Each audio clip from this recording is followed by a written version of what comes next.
السلام عليكم ورحمة الله تعالى وبركاته. الحمد لله وكفى وسلام على عباده الذين اصطفى ما بعد. رب اشرح لي صدري ويسر لي أمري واحلل عقدة من لساني يفقهوا قولي. وما توفيقي إلا بالله عليه توكلت وإليه أنيب. سبحانك لا علم لنا إلا ما علمتنا ولا معرفة إلا ما علمتنا إنك أنت العليم الحكيم. أعوذ بالله من الشيطان الرجيم. بسم الله الرحمن الرحيم.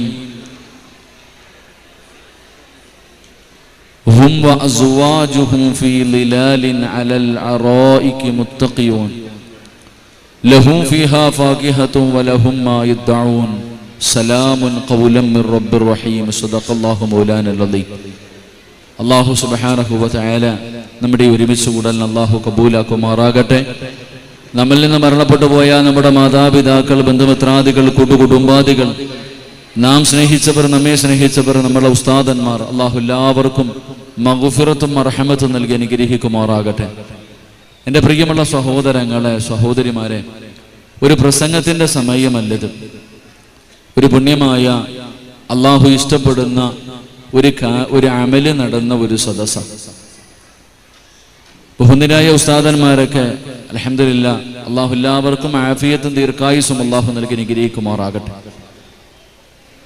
ഹദീസിന്റെ കിതാബുകളിൽ കാണാം, ഭക്ഷണം വന്നു കഴിഞ്ഞാൽ പിന്നെ നിസ്കരിക്കൽ കറാഹത്താണ്. ഭക്ഷണം കഴിക്കുന്നതിന് വേണ്ടി എടുത്തു വെച്ച് കഴിഞ്ഞാൽ പിന്നെ നിസ്കരിക്കൽ തന്നെ കറാഹത്താണ്. കാരണം എന്തേ? പെട്ടെന്ന് ഭക്ഷണം കഴിക്കണോ, ആ സമയത്ത് നിസ്കരിക്കാൻ പോലും പാടില്ല. അപ്പൊ എല്ലാവരും വിവാഹത്തിന് വന്നു ഭക്ഷണമൊക്കെ എടുത്ത് വെച്ചിരിക്കുമ്പോൾ പിന്നെ പ്രസംഗിക്കുന്നതെന്ന് ശരിയല്ല എന്ന് എനിക്ക് നല്ലതുപോലെ അറിയാം. അതാ ഞാൻ ആദ്യം പറഞ്ഞു. പക്ഷെ ഒരേ ഒരു കാര്യം മാത്രം ഓർമ്മപ്പെടുത്തുകയാണ്. എന്താണ് വിവാഹമെന്ന് പറഞ്ഞാൽ എന്താ? ഇപ്പൊ നമ്മളെല്ലാവരും ഈ ഓഡിറ്റോറിയത്തിൽ വിവാഹത്തിന് ഒരുപാട് പേര്, പെണ്ണിന്റെ വീട്ടിൽ നിന്നും പയ്യന്റെ വീട്ടിൽ നിന്നും ഒരുപാട് പേര് വന്നു. നമുക്ക് അല്ലാഹു സുബ്ഹാനഹു വ തആല തരുന്ന പ്രതിഫലം എന്താ? എന്താണ് വിവാഹം? വിവാഹത്തിലൂടെ എന്താണ് അല്ലാഹു സുബ്ഹാനഹു വ തആല നമുക്ക് തരാൻ ഉദ്ദേശിക്കുന്നത്? ആ മാത്രം പറഞ്ഞിട്ട് ഞാൻ നിർത്തിയേക്കാം. ഇപ്പൊ എല്ലാരും ചോദിക്കും, എന്തിനാ ഉസ്താദെ വിവാഹം കഴിക്കുന്നത്? ഇങ്ങനെ അടിച്ചു പൊളിച്ച് നടക്കാലോ. ഇപ്പൊ ചെറുപ്പക്കാരൊക്കെ ചോദിക്കുന്നതാ, വിവാഹം കഴിച്ചു കഴിഞ്ഞാൽ കറക്റ്റ് 9 മണിക്ക് വീട്ടിൽ കയറണം. ഭാര്യ എപ്പോഴും ഇങ്ങനെ ചോദിക്കും. അപ്പൊ അതിനേക്കാളും നല്ലത് ഇങ്ങനെ സുഖിച്ച് ആസ്വദിച്ച് ഇങ്ങനെ ഒറ്റയ്ക്ക് എൻജോയ് ചെയ്ത് നടക്കാലോ, അതല്ലേ നല്ലത് എന്ന് ചിന്തിക്കാറുണ്ട്. എങ്കിൽ എൻ്റെ പ്രിയമുള്ള സഹോദരങ്ങളെ, അള്ളാഹുവിന്റെ വിശുദ്ധമായ ഖുർആൻ പറയുന്നു, വിവാഹം എന്തിനാ കഴിക്കണേ, വിവാഹം കഴിച്ചാൽ എന്താ കിട്ടുക എന്ന് ചോദിക്കുന്നവരോട് മഹാനായ അബുൽ ബശർ ആദം നബി അലിഹിസ്സലാം, ആദം നബി അലിഹിസ്സലാമിനെ അള്ളാഹു സൃഷ്ടിച്ചിട്ട് സ്വർഗത്തിലേക്ക് കടത്തിവിട്ടു.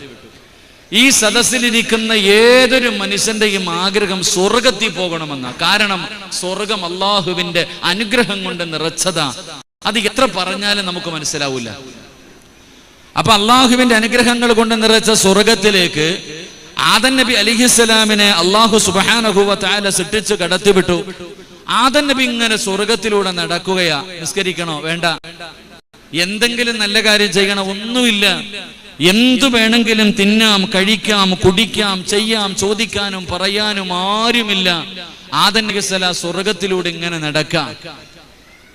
അള്ളാഹുവിന്റെ അനുഗ്രഹങ്ങൾക്ക് നടുവിലൂടെ ആദം നബി അലൈഹിസ്സലാം ഇങ്ങനെ നടക്കുന്നുണ്ട്. പക്ഷേ ആദം നബിയുടെ മുഖത്ത് വലിയ സന്തോഷമൊന്നും കാണുന്നില്ല, സ്വർഗത്തിലൂടെ നടന്നിട്ട് പോലും.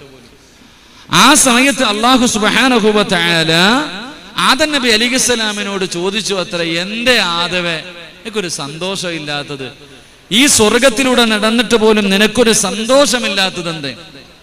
ആ സമയത്ത് അബുൽ ബശർ ആദം നബി അലൈഹിസ്സലാം അല്ലാഹു സുബ്ഹാനഹു വ തആലയോട് പറഞ്ഞു അത്ര, പടച്ചോനെ, ഒറ്റയ്ക്ക് നടന്നിട്ടൊരു സന്തോഷം ഇല്ല തമ്പുരാനെ. സ്വർഗത്തിലൂടെ ഞാൻ ഇങ്ങനെ ഒറ്റയ്ക്ക് നടന്നിട്ടൊരു സന്തോഷമൊന്നും കിട്ടുന്നില്ല.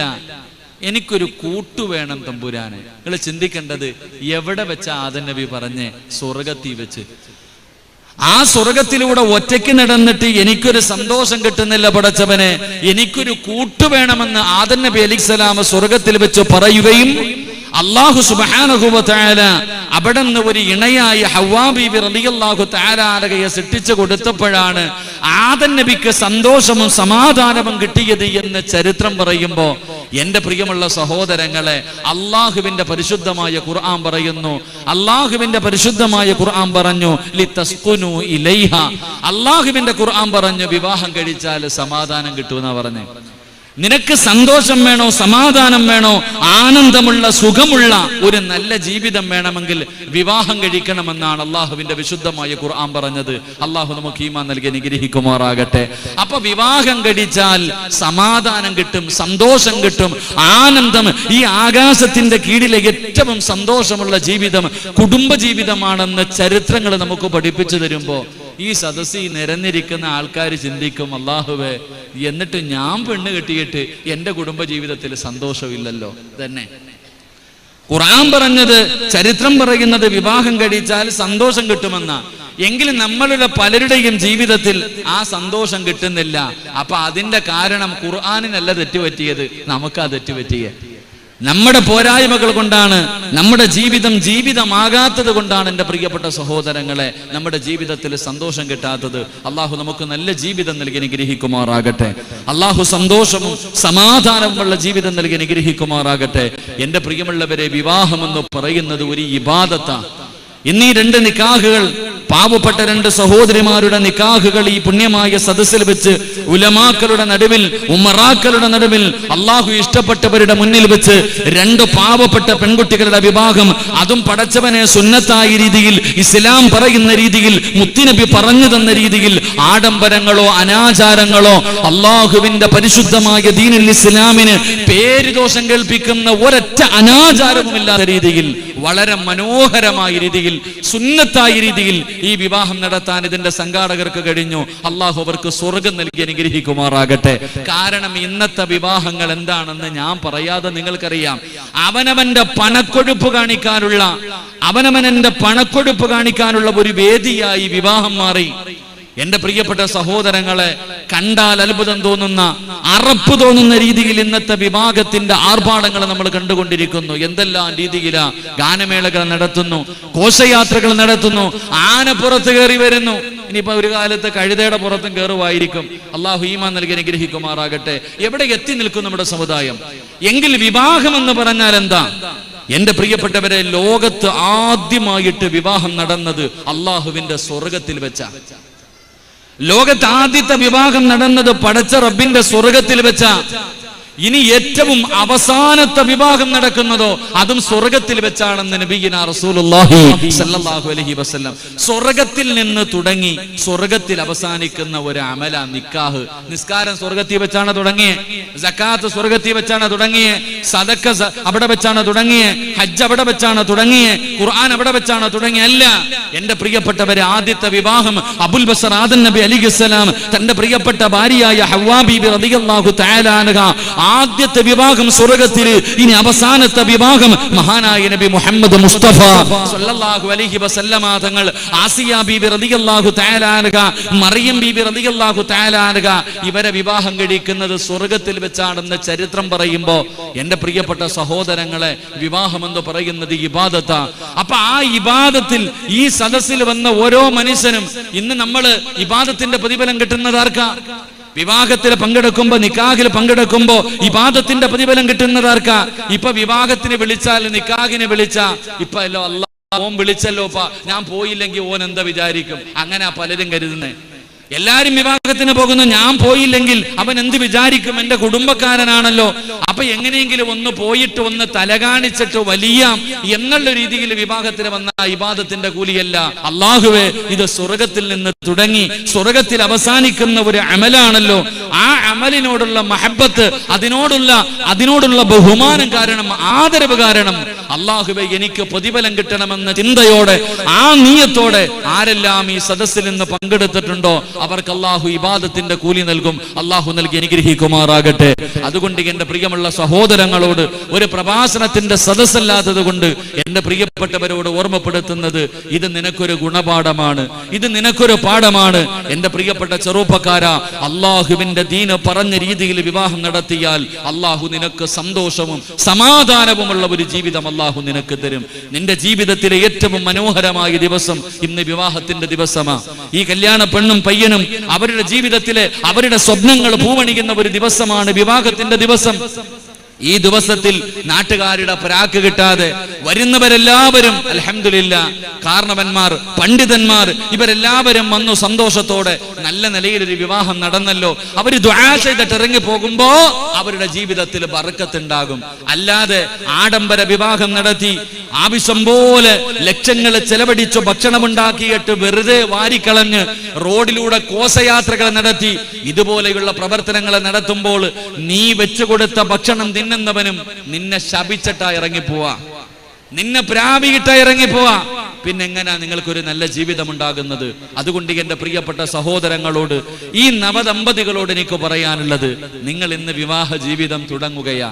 എന്റെ പ്രിയപ്പെട്ടവരെ, ഏതൊരു മനുഷ്യന്റെയും ആഗ്രഹമാണ് സാലിഹായ സന്താനങ്ങൾ ഉണ്ടാവുക, ദുനിയാവിലും ആഖിറത്തിലും ഉപകരിക്കുന്ന മക്കൾ ഉണ്ടാവുക. ഇത് ഏതൊരു മനുഷ്യന്റെയും ആഗ്രഹമാണ്. മരിച്ചുപോയ ഒരു മനുഷ്യന് പ്രയോജനം ചെയ്യുന്ന അമലുകളായിട്ട് മുത്തുനബി പറഞ്ഞത്, അവിടുന്ന് റസൂലുള്ളാഹി സ്വല്ലല്ലാഹു അലൈഹി വസല്ലമ തങ്ങൾ പറഞ്ഞു, അവിടുന്ന് ദുആ ചെയ്യുന്ന സ്വാലിഹായ സന്താനങ്ങൾ. എന്റെ പ്രിയപ്പെട്ടവരെ, ഏതൊരു മനുഷ്യന്റെയും ആഗ്രഹമാണ് എന്റെ മകൻ എന്റെ മയ്യത്ത് കുളിപ്പിക്കണം, അവൻ എന്റെ മയ്യത്ത് നമസ്കരിക്കണം, എന്റെ ഖബറിന്റെ ചാരത്ത് വന്ന് ദുആ ചെയ്യണം, പ്രായമായി കിടക്കുന്ന കാലത്ത് താങ്ങും തണലുമാകണം, അപ്പൊ എന്നെ നാളെ സ്വർഗത്തിൽ കൊണ്ടുപോകണം. ഇതെല്ലാം ഒരു മാതാവിന്റെയും പിതാവിന്റെയും ആഗ്രഹമാണ്. അള്ളാഹു നമ്മുടെ മക്കളെ സ്വാലിഹീങ്ങളാക്കി തരുമാറാകട്ടെ. അപ്പൊ ഈ വിവാഹം കഴിച്ച നവദമ്പതികളോട് എനിക്ക് പറയാനുള്ളത്, മക്കൾ ഉണ്ടായതിനു ശേഷമല്ല അവരെ നന്നാക്കാൻ നിൽക്കേണ്ടത്. മക്കൾ ഉണ്ടായതിനു ശേഷമല്ല എന്നുണ്ടാക്കേണ്ടത്, സാലിഹായ മക്കളെ കിട്ടാൻ വേണ്ടി ഇരിക്കേണ്ടത്. അത് ഉണ്ടാക്കുന്നതിന് മുമ്പ് തന്നെ പരിശ്രമങ്ങൾ നടത്തണം. ഒന്ന്, എന്റെ പ്രിയപ്പെട്ടവരെ, അള്ളാഹുവിന്റെ വിശുദ്ധമായ ഖുർആൻ പറഞ്ഞു, അള്ളാന്റെ വിശുദ്ധമായ ഖുർആൻ പറഞ്ഞത് എന്തേ പറഞ്ഞത്? നിങ്ങൾ നല്ല കൃഷിയിടത്തിൽ വിളവിറക്കിയാൽ, വിത്തിറക്കിയാൽ നിങ്ങൾക്ക് നല്ല വിളവ് കിട്ടുമെന്ന് അള്ളാഹുവിന്റെ വിശുദ്ധ ഖുർആൻ.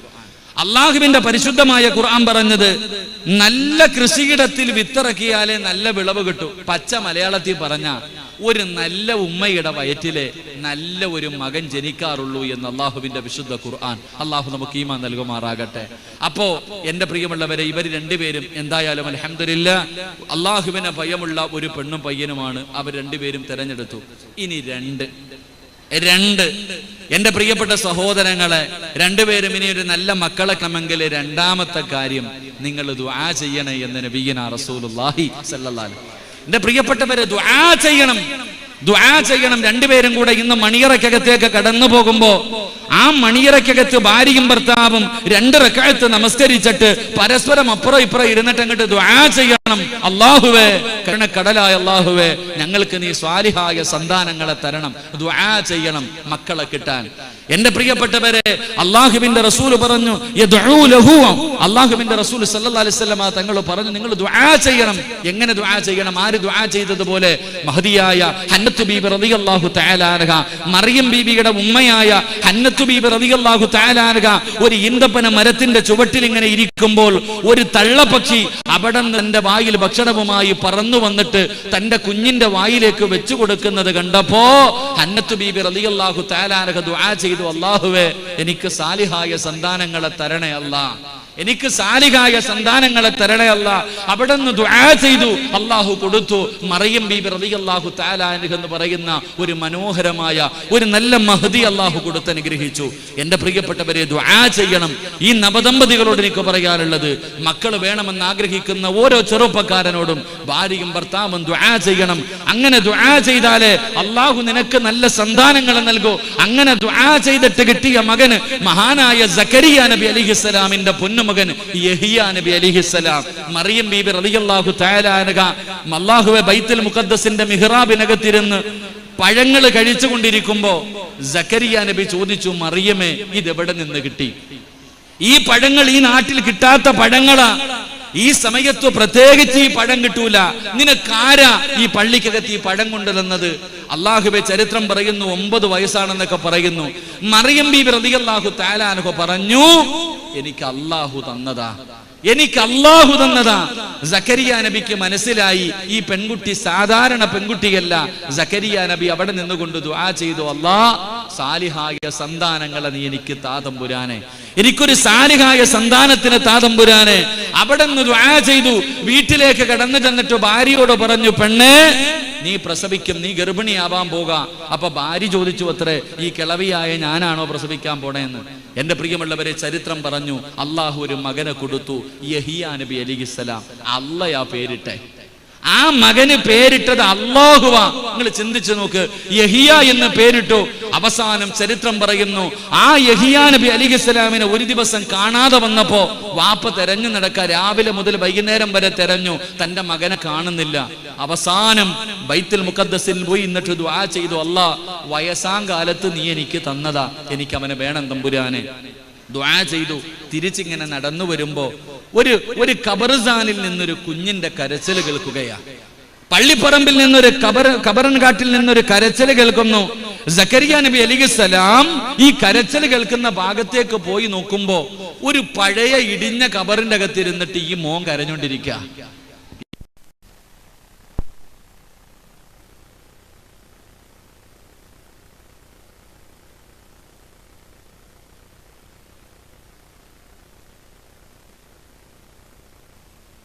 അപ്പൊ പറഞ്ഞത്ര മറുപടി, വാപ്പാ അവസാനം വന്ന് കിടക്കേണ്ടത് ഇതിനകത്താ.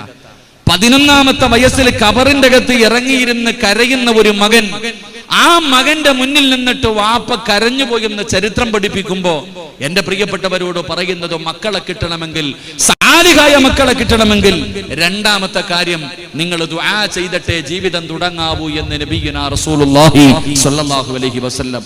3 ഞാൻ വിശദീകരിക്കുന്നില്ല, ഇന്നത്തെ ഒറ്റ രാത്രിയല്ലേ ഉള്ളൂ, അതുകൊണ്ട് ഞാൻ വിശദീകരിക്കുന്നില്ല. 3 എന്റെ പ്രിയപ്പെട്ടവരെ, നിയ്യത്ത് നന്നാക്കണമെന്ന് നബിയുനാ റസൂലുള്ളാഹി സ്വല്ലല്ലാഹു അലൈഹി വസല്ലം. ഇന്നമൽ അഅമാലു ബിന്നിയാത്ത്, നിയ്യത്തിന്റെ അടിസ്ഥാനത്തിലാണ് എല്ലാ അമലുകളും പരിഗണിക്കുന്നത്. ഇന്ന് ഭാര്യയും ഭർത്താവും മണിയറയിലേക്ക് കയറുമ്പോ ആദ്യം പറയുന്നത്, അപ്പൊ എന്താ പറയാ, മക്കൾ ഇപ്പൊ ഒന്നും വേണ്ട, ഒരു 5 കൊല്ലം കഴിഞ്ഞിട്ട് മതി. ആദ്യം തന്നെ തീരുമാനിക്കണതാ.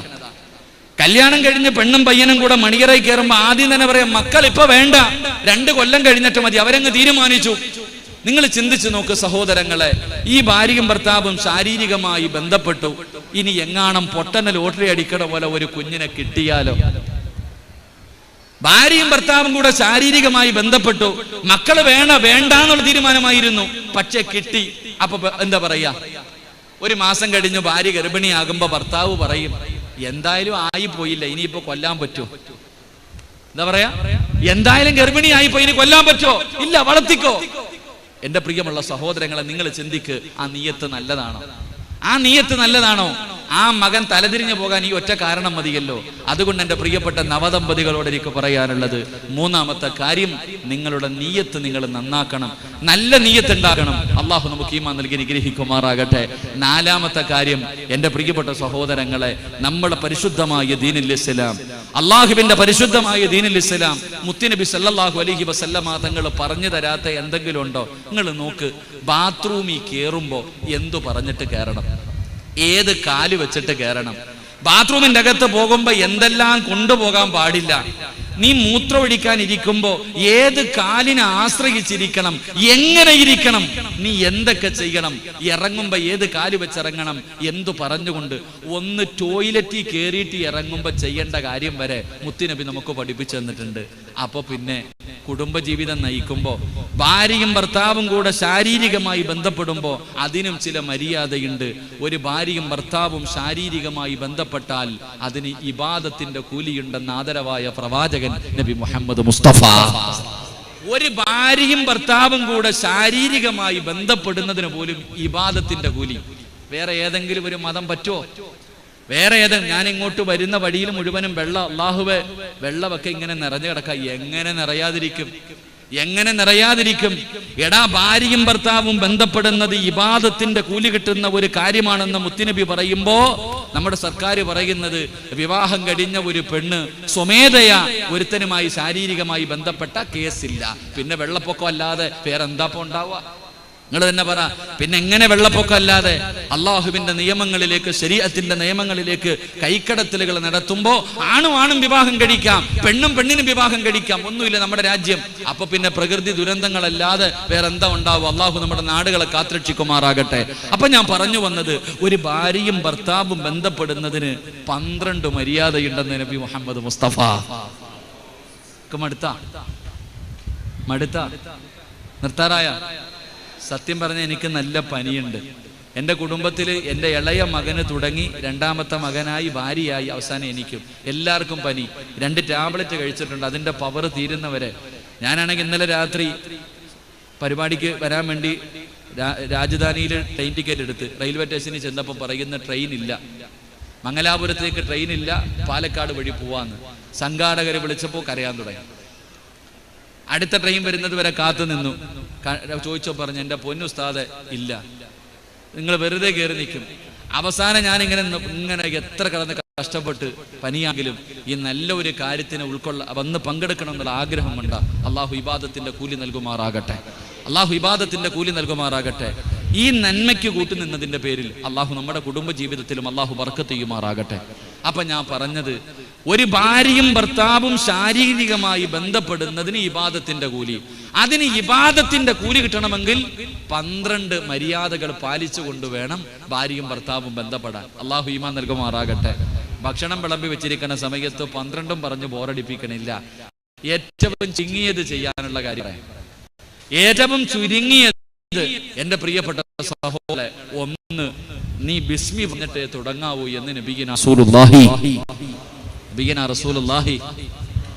എന്ത് പറഞ്ഞിട്ടേ തുടങ്ങാവൂ? പറ, എന്ത് പറഞ്ഞിട്ടേ തുടങ്ങാവൂ?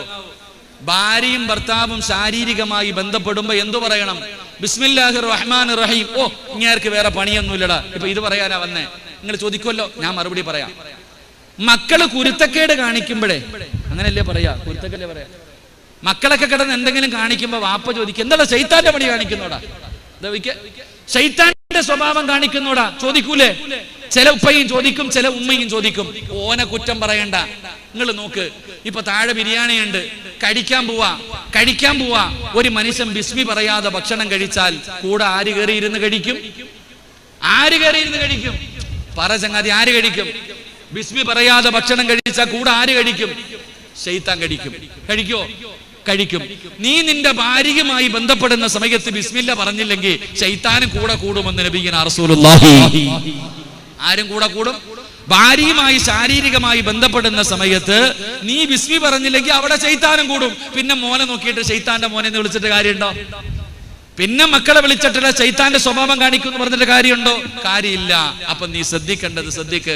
ഭാര്യയും ഭർത്താവും ബന്ധപ്പെടുന്ന സമയത്ത് എന്തു പറയണമെന്ന് മുത്തുനബി മുഹമ്മദ് മുസ്തഫ സല്ലല്ലാഹു അലൈഹി വസല്ലമ തങ്ങൾ പറയുന്നുണ്ട്. മോനെ, നീ ബിസ്മി പറയണം, നീ ദുആ ചെയ്യണം. അതിനുവേണ്ടി പ്രത്യേക ദുആ തന്നെ മുത്തുനബി പറഞ്ഞു തന്നിട്ടുണ്ട്. ഒളുവെടുത്തിട്ട് വേണം നീ കപ്പറയിലേക്ക് കടന്നു പോകാൻ. അവിടെ നിന്ന് പ്രവാചകൻ പഠിപ്പിച്ചപ്പോ ഒന്നാമത്തെ കാര്യം, ശാരീരികമായി ബന്ധപ്പെടുന്ന സമയം നീ എന്ത് ചെയ്യണം? ബിസ്മി പറയണം, നീ ദുആ ചെയ്യണം. എന്റെ പ്രിയപ്പെട്ടവരെ, പരസ്പരം ഔറത്ത് കാണാൻ പാടില്ലെന്ന് അള്ളാഹുവിന്റെ വിശുദ്ധ ഖുർആൻ. അള്ളാഹു ഈമാൻ നൽകുമാറാകട്ടെ. സൂറത്തുൽ അൻആം അറാഫ് ഒക്കെ എടുത്തു നോക്ക്, അതിനകത്ത് പറയുന്നുണ്ട് പരസ്പരം ഔറത്ത് കാണാൻ പാടില്ല. അപ്പൊ നിങ്ങൾ ചോദിക്കും, പിന്നെ എന്റെ പെണ്ണും പിള്ളയുടെ ശരീരം എനിക്ക് കാണാനല്ല നാട്ടുകാർക്ക് കാണാനാ? അത് ചോദ്യം. അത് എന്നോട് ചോദിച്ചിട്ട് കാര്യമില്ല, എനിക്കതറിയില്ല. അള്ളാന്റെ പരിശുദ്ധമായ ഖുർആൻ പറയുന്നുണ്ട്. ഖുർആൻ എടുത്ത് നോക്ക്, അവിടുത്തെ അവസാനം 182-ാമത്തെ ആയത്ത് മുതൽ അങ്ങോട്ട് എടുത്തു നോക്കുമ്പോ കാണാൻ പാടില്ല. കാരണം എന്തേ? കാണാൻ പാടില്ല. അതിനകത്ത് എന്തോ ഒരു അർത്ഥമുണ്ട്. അള്ളാഹു നന്മ മാത്രം മനസ്സിലാക്കാൻ ഭാഗ്യം നൽകുമാറാകട്ടെ. എന്റെ പ്രിയപ്പെട്ട സഹോദരങ്ങളെ, ബാക്കിയുള്ള കാര്യങ്ങൾ ഞാൻ പറയുന്നില്ല. കാരണം പ്രായമുള്ളവരുണ്ട്, ഉസ്താദന്മാരുണ്ട്, കൊച്ചു കുട്ടികളുണ്ട്. അപ്പൊ അതുകൊണ്ട് വെറുതെ എന്തിനാ? നന്മയാണ്, നല്ലതാണ്. എങ്കിലും സദസ്സിനോടുള്ള ബഹുമാനം കാരണം ഞാൻ പറയുന്നില്ല. അള്ളാഹു നമുക്ക് ഈമാൻ നൽകുമാറാകട്ടെ. എന്റെ പ്രിയപ്പെട്ടവര്, ഇങ്ങനെയൊക്കെ കഷ്ടപ്പെട്ടാലേ ഒരു നല്ല മോനെ കിട്ടത്തുള്ളൂ. അതാ ഞാൻ പറഞ്ഞു വന്നേ. അല്ലാതെ ഒറ്റയടിക്ക് മദ്രസയെ കൊണ്ടുവിട്ടിട്ട് നന്നാവടാ എന്ന് പറഞ്ഞാൽ നന്നാവൂല. അപ്പൊ നന്നാക്കണമെങ്കിൽ എന്റെ പ്രിയപ്പെട്ട, വാഴ നട്ട് കൊലച്ചതിന് ശേഷം വളവിട്ടിട്ട് കാര്യമുണ്ടോ? ഇല്ല. എന്ത് ചെയ്യണം? ആദ്യമേ നോക്കണം. ആദ്യം നീ എന്ത് ചെയ്യണം? നല്ലൊരു കുഴിയെടുത്ത് പാങ്കുളിക്കണം. ഇൻഷാ അല്ലാഹ്. എൻ്റെ പ്രിയമുള്ള സഹോദരങ്ങളെ സഹോദരിമാരെ, ഇനി നിർത്തുക ഇൻഷാ അല്ലാഹ്. ഒരു 5 മിനിറ്റ് കൂടെ ഇൻഷാ അല്ലാഹ് നമുക്ക് ദുആ ചെയ്യണം. എന്നിട്ട് അൽഹംദുലില്ലാഹ്, ഞാൻ 2 വർഷം മുമ്പാണെന്ന് തോന്നുന്നു വഅലിന് വന്നു.